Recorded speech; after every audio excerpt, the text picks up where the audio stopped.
യഹൂദന്മാരുടെ ഒരു ഉത്സവമുണ്ടായിട്ട് യേശു യെരുശലേമിലേക്ക് പോയി. യോഹന്നാൻ 5-ാം അധ്യായം തുടങ്ങുന്നത് എങ്ങനെയാണ്? ഉത്സവം യെരുശലേമിൽ മന്ദിരത്തിൽ. നായകൻ ഗലീലയിൽ നിൽക്കുന്നു. അവനറിയാം അവന്റെ പേരിലാണ് ഇതെല്ലാം നടക്കുന്നത്. അതുകൊണ്ട് ആരും വിളിച്ചില്ലെങ്കിലും അവൻ പോയി. ഇന്നും അങ്ങനെയല്ലേ?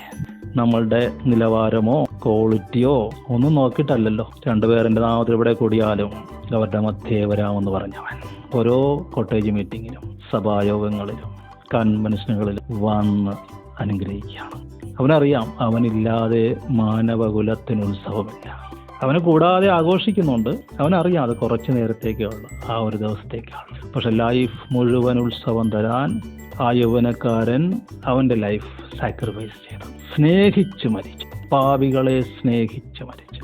എൻ്റെയും നമ്മുടെ കുടുംബത്തിൻ്റെയും നമ്മുടെ ജീവിതം നമ്മുടെ തലമുറകളുടെയും ലൈഫ് അനുഗ്രഹമാകാൻ, ഉത്സവമാകാൻ യേശു നമ്മുടെ ജീവിതത്തിലേക്ക് കടന്നു വന്നു. യേശു യെരുശലേമിൽ ചെന്നു.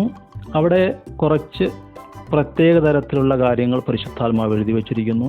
അപ്പോൾ യേശു ചെന്നതിൻ്റെ ഉദ്ദേശം നമുക്ക് മനസ്സിലാവും. യേശു കർത്താവ് എവിടെയെങ്കിലും വന്നാൽ അതറിയാൻ പറ്റും. അവൻ അത്ഭുതങ്ങളെ പ്രവർത്തിക്കുന്ന ദൈവം. ദൈവത്തിൻ്റെ വചനം ജീവനും ചൈതന്യമുള്ളത്, ലീവിങ് ആൻഡ് ആക്റ്റീവ്, അത് പ്രവർത്തിക്കും. അവിടെ ബെഥെസ്ദ എന്ന എബ്രായ പേരുള്ള ഒരു കുളമുണ്ട്. അതിന് 5 മണ്ഡപമുണ്ട്. ഇത് മോശയുടെ ന്യായപ്രമാണത്തെ കാണിക്കുന്നു. ഉൽപ്പത്തി, പുറപ്പാട്, ലേവ്യർ, സംഖ്യ, ആവർത്തനം, ഈ 5 പുസ്തകങ്ങളെ കാണിക്കുന്നു.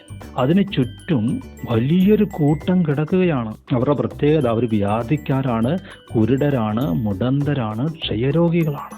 അവിടെ അതത് സമയത്ത് ഒരു ദൂതനിറങ്ങി വെള്ളം കലക്കും. വെള്ളം കലങ്ങിയ ശേഷം ആദ്യം ഇറങ്ങുന്നവൻ സൗഖ്യം പ്രാപിക്കും. അപ്പോൾ വെള്ളത്തിൻ്റെ ഇളക്കം കാത്ത് കിടക്കുകയാണ്. എത്രയോ പേരാണ്. എപ്പോഴാണ് ഒരു ചാൻസ് കിട്ടുക അറിയില്ല. അങ്ങനെ 38 വർഷമായിട്ട് ഒരു ചാൻസും കിട്ടാത്തൊരു മനുഷ്യങ്ങൾ കിടപ്പുണ്ട്.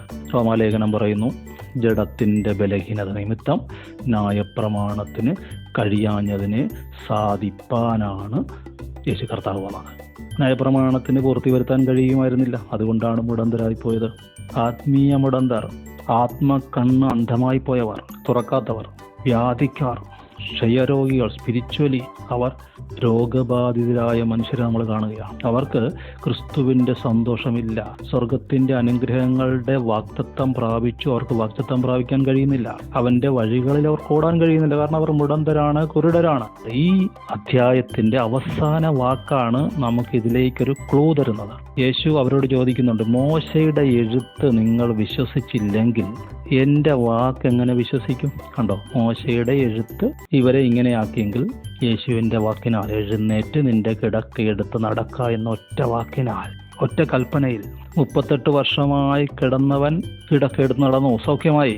ഇപ്പോൾ എഴുതപ്പെട്ട വചനവും പറയപ്പെട്ട വചനവും 1-ാം അധ്യായം തൊട്ട് നമ്മൾ അതാ കാണുന്നത്. ന്യായപ്രമാണം മോശ മുഖാന്തരം ലഭിച്ചു, കൃപയും സത്യവും യേശു ക്രിസ്തു മുഖാന്തരം വന്നു. നഥനയേൽ അത്തിയുടെ കീഴിലിരുന്നു. അവൻ ഒരു വെളിപ്പാട് പ്രാപിക്കുന്നു. ഫിലിപ്പോസ് വന്ന് യേശുവിൻ്റെ അടുക്കൽ കൊണ്ടുവരുന്നു. യേശു അവനോട് പറയുന്നു, നീ അത്തിയുടെ കീഴിലിരിക്കുന്നു എന്ന് ഞാൻ നിന്നോട് പറയുക കൊണ്ട് നീ വിശ്വസിച്ചു, ഇതിനേക്കാൾ വലുത് കാണും. 2-ാം അധ്യായത്തിൽ യേശു ഉയർത്തെഴുന്നേറ്റ ശേഷം അവൻ ഇങ്ങനെ പറഞ്ഞു എന്ന് പറഞ്ഞാൽ, ഈ മന്ദിരം പൊളിപ്പീൻ, 3 ദിവസം കൊണ്ട് ഞാനതിനെ പണിയുമെന്ന് പറഞ്ഞു എന്നുള്ളത് ശിഷ്യന്മാർ ഓർത്ത് തിരുവെഴുത്തും യേശുവിൻ്റെ വചനവും ഉണ്ടോ, എഴുതപ്പെട്ട വചനവും പറയപ്പെട്ട വചനവും വിശ്വസിച്ചു. 3-ാം അധ്യായം ന്യായപ്രമാണജ്ഞൻ നിക്കോദോമോസ് അവൻ്റെ അടുക്കൽ വന്നു. രാത്രിയിൽ പരിശുദ്ധാത്മാവ് അവനോട് പറഞ്ഞു, ഉയരത്തിൽ നിന്ന് വരുന്നവൻ എല്ലാവർക്കും മീതെയുള്ളവൻ, ഭൂമിയിൽ നിന്നുള്ളവൻ ഭൗമികൻ. പുസ്തകത്തിൽ നിന്നെക്കുറിച്ച് എഴുതിയിട്ടുണ്ട്, അത് നീ കണ്ടുപിടിക്കണം. നിയോഗത്തിലേക്ക് ചലിപ്പിക്കുന്നു. 4-ാം അധ്യായത്തിൽ വരുമ്പോൾ സമരിയാക്കാരി അവളോട് പറയുന്നു, സ്ത്രീയെ, ഈ മലയിലുമല്ല യെരുശലേമിലുമല്ല സത്യനമസ്കാരികൾ പിതാവിനെ ആത്മാവിലും സത്യത്തിലും ആരാധിക്കുന്ന നാഴിക വരുന്നു, എൻ്റെ വാക്ക് നീ വിശ്വസിക്കുക. ശിഷ്യന്മാരോട് പറയുന്നു, നിലങ്ങൾ ഇപ്പോൾ തന്നെ കൊയ്ത്തിന് വിളഞ്ഞിരിക്കുന്നു. അപ്പോൾ അഞ്ജലി വരുമ്പോഴോ കൊയ്ത്തിന് വിളഞ്ഞിരിക്കുന്ന നിലങ്ങളിൽ നിന്ന് ആദ്യ കറ്റ. ലേവ്യ പുസ്തകത്തിൽ പറയുന്നു, ആദ്യ വിളകളുടെ ഉത്സവത്തിൽ ആദ്യ കറ്റയെടുത്ത് പുരോഹിതൻ ആലയത്തിൽ നീരാജനം ചെയ്യണം. ശബത്തിന്റെ പിറ്റേന്ന് തുടങ്ങി 50 നാൾ എണ്ണി പുതിയ മാവ് കൊണ്ടുള്ള, പുതിയ ധാന്യം കൊണ്ടുള്ള പുളിപ്പുള്ള അപ്പം ഉണ്ടാക്കി ഉത്സവം ആചരിക്കണം. ഈ മനുഷ്യനാണ് അതിൻ്റെ നിഴല്. യേശു കർത്താവ് ഉയർത്തെഴുന്നേറ്റതിൻ്റെ 50-ാം നാൾ പെന്തക്കോസ്ത്. ആദ്യഫലം ക്രിസ്തു. 50-ാം നാൾ പത്രോസിന്റെ പ്രസംഗത്തിൽ 3000 പേർ. അവിടുന്ന് ഇങ്ങോട്ട് വിളവെടുപ്പ് തുടരുകയാണ്. പുതിയ ധാന്യം കൊണ്ടുള്ള ഉത്സവം ആചരിക്കുകയാണ്. ന്യായപ്രമാണത്തിന്റെ പ്രോബ്ലം എന്താണ്? ആണ്ടിലൊരിക്കൽ മാത്രം മഹാപുരോഹിതൻ അതിപരിശുദ്ധ സ്ഥലം കാണും. മറ്റു പുരോഹിതന്മാർ, ശുശ്രൂഷകന്മാർ ദിവസവും തവണ വെച്ച് മുറ വെച്ച് പരിശുദ്ധ സ്ഥലത്ത് ചെല്ലും. ധൂപം കാട്ടാനും കാഴ്ചയപ്പം മാറ്റാനും ശുശ്രൂഷ ചെയ്യാനും അവർ പ്രവേശിക്കും.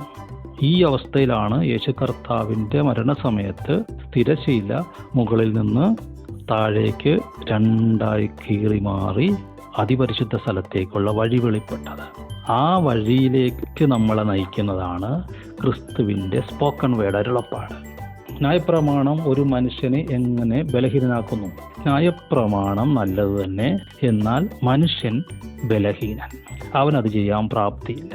അതുകൊണ്ട് 24-ാം വാക്യത്തിൽ പറഞ്ഞിരിക്കുന്നു, ഞാൻ നിങ്ങളോട് പറയുന്നു, എൻ്റെ വചനം കേട്ട് എന്നെ അയച്ചവനെ വിശ്വസിക്കുന്നവന് നിത്യജീവനുണ്ട്, അവൻ ന്യായവിധിയിലാകാതെ മരണത്തിൽ നിന്ന് ജീവങ്കലേക്ക് കിടക്കും.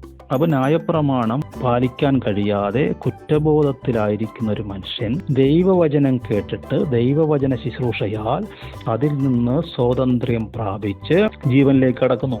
25-ാം വാക്യത്തിൽ മരിച്ചവർ ദൈവപുത്രന്റെ ശബ്ദം കേൾക്കുകയും കേൾക്കുന്നവർ ജീവിക്കുകയും ചെയ്യുന്ന നാഴിക വരുന്നു, ഇപ്പോൾ വന്നുമിരിക്കുന്നു എന്ന് പറഞ്ഞാൽ അതിൻ്റെ അർത്ഥം ഇപ്പോൾ ഈ കൊളക്കരയിൽ സംഭവിച്ചത് അതാണ്.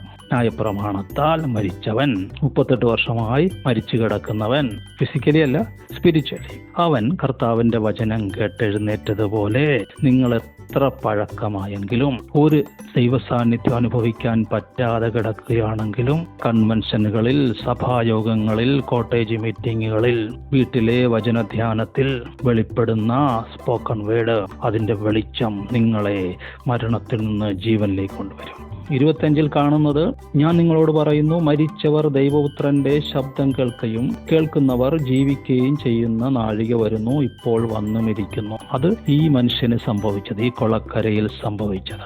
ന്യായപ്രമാണത്താൽ ബലഹീനനായതിനാൽ പാപം ചെയ്ത് കിടപ്പിലായിപ്പോയ മനുഷ്യൻ 38 വർഷമായി. അവൻ കർത്താവിൻ്റെ വചനം കേട്ട് എഴുന്നേറ്റതുപോലെ വീട്ടിലെ വചനധ്യാനത്തിലോ കോട്ടേജ് മീറ്റിങ്ങിലോ സഭായോഗങ്ങളിലോ കൺവെൻഷനുകളിലോ അഭിഷിക്തന്മാരിലൂടെയുള്ള വചന ശുശ്രൂഷയാൽ ഒരു മനുഷ്യന് അതിൽ നിന്ന് മോചനം പ്രാപിക്കുകയും ജീവൻ പ്രാപിക്കുകയും ചെയ്യാം. അത് ചെയ്യുന്നു, അത് നടക്കുന്നു. അടുത്ത നമ്മൾ കാണുന്നത് 28-ൽ കല്ലറകളിലുള്ളവർ എല്ലാവരും അവന്റെ ശബ്ദം കേട്ട് നന്മ ചെയ്തവർ ജീവനായും തിന്മ ചെയ്തവർ ന്യായവിധിക്കായും പുനരുത്ഥാനം ചെയ്യാനുള്ള നാഴിക വരുന്നു. നമ്മൾ ഈ പാസേജിന്റെ അടിസ്ഥാനത്തിൽ നോക്കിയാൽ പാപം മരണത്താൽ വാണു, മോഹം ഗർഭം ധരിച്ച് പാപത്തെ പ്രസവിക്കുന്നു, പാപം മുഴുത്തിട്ട് മരണത്തെ പിറന്നു. അങ്ങനെ മരിച്ചവൻ, അവനും ദൈവവചനത്തിന്റെ വികാസനത്താൽ പ്രതീക്ഷയുണ്ട്, അവനും വീണ്ടും ജീവൻ പ്രാപിക്കാം. നിങ്ങളങ്ങനെ കല്ലറകളിൽ കിടക്കണ്ട, നിങ്ങൾക്ക് ഒരു മടങ്ങി വരവ് സാധ്യമാണ് വചന ശുശ്രൂഷയിൽ. അതിന്റെ രണ്ടാമത്തെ അർത്ഥം എന്താണ്? കർത്താവിൽ വിശ്വസിച്ചവർ, വിശ്വാസത്തിന്റെ പ്രവൃത്തി ചെയ്ത് ജീവിച്ച് മരിച്ചവർ കർത്താവിന്റെ വരവെങ്കിൽ നിത്യജീവനായി ഉയർക്കും. അപ്പൊ ഇതിനെ നമ്മുടെ പ്രായോഗിക ജീവിതത്തിൽ നമുക്കിതെങ്ങനെ ഉപയോഗിക്കാം? തീർച്ചയായിട്ടും സഭായോഗങ്ങളെ ഒഴിവാക്കരുത്. പിന്മാറ്റത്തിൽ പോയ ഒരാൾ മടങ്ങി വരാനുള്ള ഏറ്റവും എളുപ്പ വഴി സഭായോഗങ്ങളിൽ പങ്കെടുക്കുക എന്നുള്ളതാണ്, കൂട്ടായ്മ ആചരിക്കുക എന്നുള്ളതാണ്, ഹൃദയത്തിൽ സഭയെ സ്നേഹിക്കുക എന്നുള്ളതാണ്. വിശുദ്ധന്മാർക്ക് വേണ്ടി, ശുശ്രൂഷകർക്ക് വേണ്ടി, സഭ ഇപ്പോൾ കടന്നു പോകുന്ന വിഷയങ്ങളിലൊക്കെ നിങ്ങൾക്ക് പ്രാർത്ഥിക്കാൻ കഴിയും, അങ്ങനെ അടുത്തു വരാൻ കഴിയും. റോമാലേഖനത്തിൽ നമ്മൾ കാണുന്നു, ജഡത്തെക്കുറിച്ച് പറയുന്നു, പാപത്തെക്കുറിച്ച് പറയുന്നു, പ്രമാണത്തെക്കുറിച്ച് പറയുന്നു, ജഡത്തിൻ്റെ ബലഹീനതയെക്കുറിച്ച് പറയുന്നു. പക്ഷെ ഇതിൻ്റെയൊക്കെ പിന്നിലുള്ള ആളെക്കുറിച്ച് പറയുന്നേയില്ലല്ലോ, സാത്താൻ. അവൻ അവസാനത്തെ അധ്യായത്തിലാണ് പറഞ്ഞിരിക്കുന്നത്, സമാധാനത്തിൻ്റെ ദൈവം സാത്താനെ നിങ്ങളുടെ കാൽക്കീഴെ വേഗത്തിൽ ചതച്ചു കളയും എന്ന് പറഞ്ഞാൽ സമാധാനം, ദൈവസമാധാനം നിങ്ങൾക്ക് തരാനാണ് ഈ പറഞ്ഞ കാര്യങ്ങളെല്ലാം എഴുതി വെച്ചിരിക്കുന്നത്. ജഡത്തിൻ്റെ ബലഹീനതയ്ക്ക്, പാപത്തിന്, പ്രമാണത്തിന് പരിഹാരം ജീവന്റെ ആത്മാവിൻ്റെ പ്രമാണം അല്ലെങ്കിൽ ക്രിസ്തുവിൻ്റെ അരുളപ്പാട്. അതുകൊണ്ടാണ് പറഞ്ഞ, അപ്പോൾ നമ്മുടെ സഹോദരന്മാരെ കുറ്റം ചുമത്തുന്ന അപവാദിയെ തള്ളിയിട്ട് കളഞ്ഞു. കുഞ്ഞാടിൻ്റെ രക്തം കൊണ്ടും തങ്ങളുടെ സാക്ഷ്യവചനം കൊണ്ടും അവനെ തോൽപ്പിച്ചു. അപ്പം നമ്മുടെ ഭാഗത്തുനിന്ന് നമ്മൾ എന്ത് ചെയ്യണം? നമ്മൾ ആദ്യം കണ്ടു 1-ാം അധ്യായം, നഥനയേൽ അത്തിയുടെ കീഴിലായിരുന്നു. അത്തിയുടെ കീഴിലിരിക്കുക. പ്രമാണം കിട്ടിയിട്ടുണ്ടല്ലോ, അത് പാലിക്കാൻ ട്രൈ ചെയ്യേ. വീഴുന്നതോ പാലിക്കാത്താൻ പറ്റാത്തതോ രണ്ടാമത്തെ കാര്യം, നിങ്ങൾ ട്രൈ ചെയ്യ്. 7-ാം അധ്യായത്തിലെ നിലവിളി പോലൊരു നിലവിളി നിങ്ങളിൽ നിന്നുണ്ടായാൽ നിങ്ങൾക്ക് ന്യായമുണ്ട്. ഞാനരിഷ്ട മനുഷ്യൻ, പാപത്തിനതീതമായ ശരീരത്തിൽ നിന്ന് എന്നെ ആര് വിടുവിക്കും? വിളിവിച്ച് കരയുക, അത്തിയുടെ കീഴിലിരിക്കുക, ധ്യാനിക്കുക വചനം. 2-ാം അധ്യായത്തിൽ നമ്മൾ കാണുന്നു, വെള്ളം വക്ക് വരെ നിറച്ചു. ശുദ്ധീകരണത്തിനുള്ള ആചാരപരമായ വെള്ളം അത് വെച്ചിരുന്ന കൽപാത്രങ്ങളിൽ വക്ക് വരെ യേശുവിൻ്റെ വാക്ക് പ്രകാരം നിറച്ചു. വക്ക് വരെ നിറഞ്ഞ വെള്ളമാകുമെന്നേ, വക്ക് വരെ നിറഞ്ഞ വീഞ്ഞാകുമെന്നേ. അതെങ്ങനെയാകുമെന്ന് ചിന്തിക്കണ്ട, അത് ദൈവത്തിൻ്റെ ഉത്തരവാദിത്തം. 3-ാം അധ്യായം, രാത്രിയിലെങ്കിലും വന്നല്ലോ, വേറെ ആരും വന്നില്ലല്ലോ. മനുഷ്യരാലുള്ള മാനത്തെ ദൈവത്താലുള്ള മാനത്തേക്കാൾ വലുതായിട്ട് എണ്ണിയത് കൊണ്ട് ആരും വന്നില്ല. പക്ഷെ ഈ മനുഷ്യൻ വന്നു രാത്രിയിൽ. അതുകൊണ്ട് അവനെ പകല് ദൈവം മാനിച്ചു. 4-ാം അധ്യായത്തിലും ആദ്യം തർക്കിച്ചൊക്കെ നിന്നെങ്കിലും സമരിയക്കാരി സത്യം അറിഞ്ഞപ്പോൾ കീഴടങ്ങിയില്ലേ? അതുപോലെ വചനത്തിന് കീഴടങ്ങുക. നിങ്ങളുടെ ബുദ്ധിയെ അവൻ്റെ കാൽ ചുവട്ടിൽ സമർപ്പിക്കുക.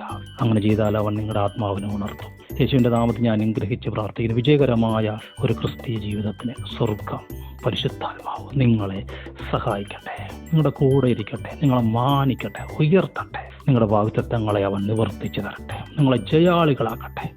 അനുഗ്രഹിക്കുന്നു, പ്രാർത്ഥിക്കുന്നു. ആമേൻ.